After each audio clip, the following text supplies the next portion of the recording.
አህመድ አገዛዝ በአማራቱ ላይ የሚያደርገውን ጭፍጨፋ ያቁም። አብይ ጨፍጫፊ ነው። በዛሬው ዕለት በተለያዩ የአማራ ክልል ከተሞች የተጠራው የብልጽግና የድጋፍ ሰልፍ የህዝብ ቁጣ የተንጸባረቀበት ሆኖ ተጠናቋል። ባህር ዳር ላይ ከ47 በላይ ቦምቦች ጥቅም ላይ መዋላቸውን፣ 7 ፈንጂዎችም ኢላማቸውን መተው የአገዛዙ ወታደራዊ ተቋማት ላይ ጉዳት ማድረሳቸውን የአማራ ፋኖ በጎጃም አስታውቋል። ሰልፉን ለማድመቅ የወጣው የማርሽ ባንድ መሃል ከተማ የቦምብ ፍንዳታ ገጥሞት ሙዚቀኛው መሳሪያውን ጥሎ እግሬ አውጭኝ የፈረጠጠ ሲሆን የፋኖ ኃይሎች ሙዚቃ መሳሪያዎቹን በምርኮ መውሰዳቸውም ተመልክቷል። በታንክ ሳይቀር የታጀበው የአብይ አህመድ ደግፉኝ ሰልፍ በአብዛኞቹ አካባቢዎች በተቃራኒው የፋኖ የድጋፍ ትዕይንቶች ሆነው የተጠናቀቁ ሲሆን ለአገዛዙ ፕሮፓጋንዳ የሚሆኑ የምስል ቀረጻዎችን ለማድረግም አስቸጋሪ እንደነበረ ለማወቅ ተችሏል። በአራቱም የአማራ ማዕዘናት የአብይ አህመድን አገዛዝ ለመደገፍ የተጠራው ሰልፍ ሰው ከቤት ሳይወጣ አደባባዩን ጭር ያደረገበት፣ በአንዳንዶቹ ተገልብጠው የፋኖ የድጋፍ ትዕይንት የሆኑበት፣ በተወሰኑት በግርግርና በብጥብጥ የተበተኑበት፣ በጥቂት አካባቢዎች ፊታቸውን የሸፈኑ የሴፍትኔት ተጠቃሚዎችና አቅመ ደካማ አዛውንቶች የታዩበት መሆኑን ለአንከር ሚዲያ ከየአካባቢዎቹ በፎቶና በቪዲዮ ከደረሱ መረጃዎች ለማወቅ ተችሏል። የዘውትር ተባባሪያችን ስለ ዛሬዎቹ የአማራ ክልል ሰልፎች አጭር ዘገባ አድርሶናል።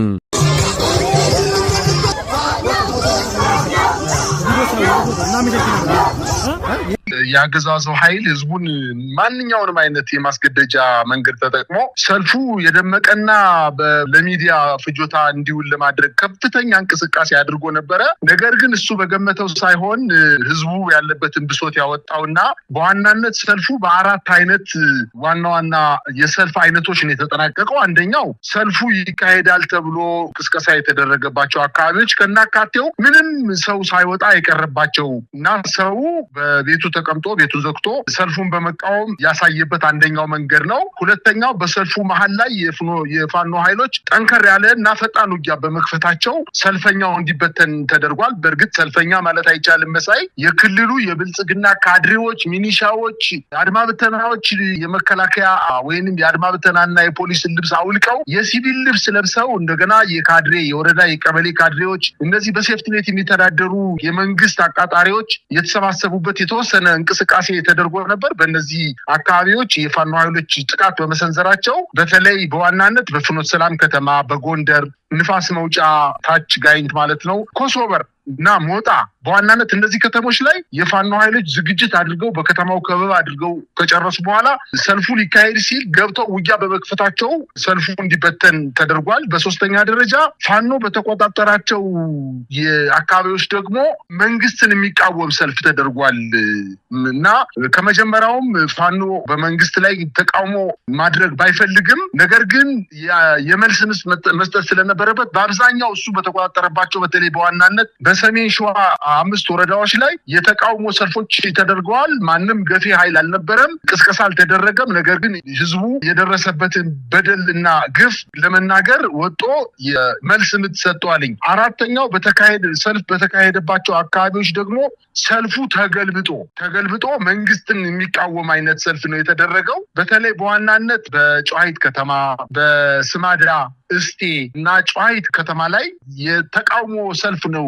የተደረገው። በማርቆስ አካባቢም እንዲሁ ሰልፉ ከሁለት ተከፍሎ ነበር የተካሄደው። አንደኛው ሙሉ በሙሉ ከመንግስት ቁጥጥር ውጭ ወጥቶ ተማሪዎችን፣ የጤና ባለሙያዎችን፣ ፋርማሲዎችን፣ የግል ሆስፒታሎችን አዘግቶ እንቅስቃሴ ለማድረግ የሚሞክሩ በተለይ ወጣቱ ትምህርት ቤት ክላስ የለም ትምህርት የለም ብለው አውጥተው የወሰዱት አካል እንደገና በራሱ ላይ ባክፋየር አድርጎ ፋኖ ጀግና ነው፣ ፋኖ ይችላል፣ የእኛን ሰላም የሚያስከብረው ፋኖ ነው በማለት ከፍተኛ ተቃውሞ ነው ሲያደርጉ የነበሩት። እንግዲህ በዋናነት በሰልፉ ላይ የተደረጉ ድርጊቶች በዋናነት ምንድናቸው? አንደኛ የፖሊስና የአድማ ብተና ካምፖች ጥቃት ተፈጽሞባቸዋል። በተለይ በባህር ዳር ከተማ አባይ ማዶ እንዲሁም በፍኖተ ሰላም ከተማ የአድማ ብተና ካምፖች ላይ ጥቃት ተሰንዝሯል። በዋናነት ደግሞ በጎንደር ከተማ ሰልፉ ይካሄዳል ተብሎ ከፒያሳ እስከ ቀበሌ 18 አካባቢ ካድሬዎች እንቅስቃሴ በሚያደርጉበት ሰዓት የፋኖ ኃይሎች ከወገር አካባቢ የመጡ የፋኖ ኃይሎች አንገረ ማረሚያ ቤት አካባቢ ላይ ዙሪያ ጠንከር ያለና በጣም ፈጣን የሆነ ጥቃት በመሰንዘራቸው